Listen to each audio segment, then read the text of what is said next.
আলাপে পিয়ালি চ্যানেলে আপনাকে অনেক অনেক স্বাগত। ভিডিওটি প্রথম থেকে শেষ অবধি পুরোটা দেখার অনুরোধ রইল এবং ভিডিওটি ভালো লাগলে একটি লাইক করবেন এবং সাবস্ক্রাইব করে অবশ্যই পাশে থাকবেন। ঝমাঝম মাদল হয়ে বাজবি বলে তোকে দিয়েছি চাইবাসার প্রত্যেকটা ফ্লুরোসেন্ট রাত। যথেচ্ছারের সুখে মাতাল হাতির মতো ঘুরবি বলে তুলে দিয়েছি জলদাপাড়ার জঙ্গল। দেদার ঘুমের জন্য গোটা জলপাইগুড়ি জেলাটাকেই বানিয়ে দিয়েছি তোর মাথার বালিশ। মুখে যাতে মাছি না বসে ভুবনেশ্বরের দুপুরগুলো চামড় দুলিয়ে গেছে সারাক্ষণ। শুধু তোর জন্যই হাওড়া স্টেশনে জিরোতে দিইনি দূরপাল্লার কোনো ট্রেনকে। স্টিমারে ভোঁ বাজিয়ে জাহাজ, যুদ্ধ জাহাজ, সাবমেরিনদের বলেছি সরে যাও, শক্তি এখন সাঁতার কাটবে সমুদ্রে। ভূমিকম্পের আগে সতর্কতা জানাতে কলকাতার সমস্ত সাইরেন উপুর করে দিয়েছি তোর মুঠোয়। ভারতবর্ষের যে কোনো ডাকবাংলোর কনকনে কালো রাতগুলোকে বলা ছিল ও কখন আসবে ঠিক নেই, কিন্তু আসবেই। কেয়ারটেকার যেন লণ্ঠনটা জ্বালিয়ে রাখে। তোকে আমরা কি দিইনি শক্তি?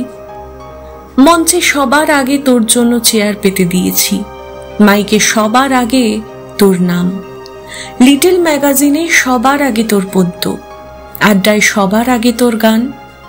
যখন পা টলমল জড়িয়েছি বুকে, যখন চোখ হারিয়েছে ঘরে ফেরার ঠিকানা, পৌঁছে দিয়ে এসেছি সদর ঘরের দরজায়।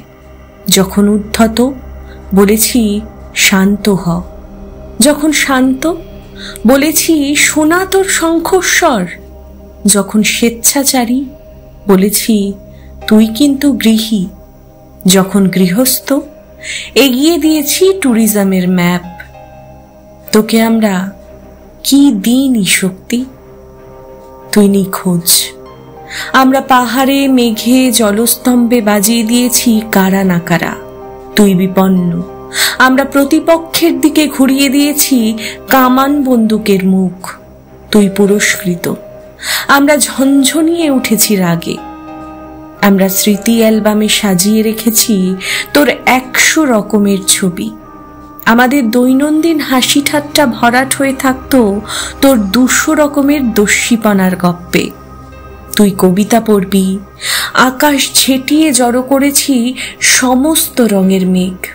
তুই নাচবি, সমস্ত আসবাব সরিয়ে বিছিয়ে দিয়েছি মোলায়েম মখমল। তোকে আমরা কি দিইনি শক্তি? বাংলা একাডেমির প্রাঙ্গণে সেদিন তোর কি বরবেশ, কপালে চন্দনের রাজটিকা। মনে হচ্ছিল চশমা খুলে উঠে বসার আগে একটু গা এলানো বিশ্রাম বুঝি।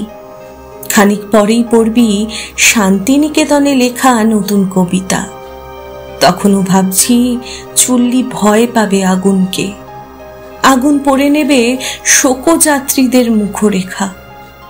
শেষ বিউগল কিছুতেই বাজাতে পারবে না কলকাতার কান্না।